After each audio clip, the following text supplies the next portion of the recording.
ছোটবেলায় কোথাও একটা পড়েছিলাম, travel not only to explore new destinations but to uncover the incredible stories of the local people who makes those places come alive.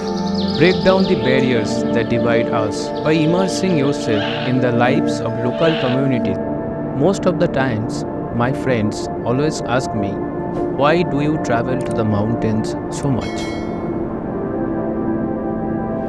Well, I do not have proper words to describe them why, but I have an unique combination of feelings. Traveling to mountains offers a variety of experiences. The beauty of mountains with these snow-capped peaks, lush forest, sparkling lakes and waterfalls always attracts me. A traveler like me seeks solace and tranquility in the serene surroundings of mountains. The clean, fresh air and the absence of noise pollution allows me to relax with the sound of flowing river that actually connects me with my inner soul. It's not only about adventure activities or photographies, but also it allows me to escape from my daily routines and immerse myself in nature and creating lasting memories for myself. And who doesn't want to die with memories, not dreams?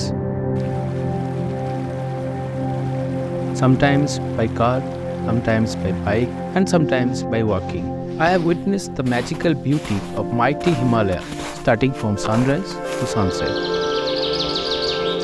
We always want more. We are not happy about what we are.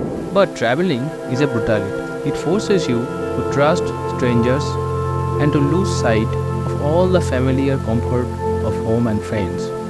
You are constantly off balance.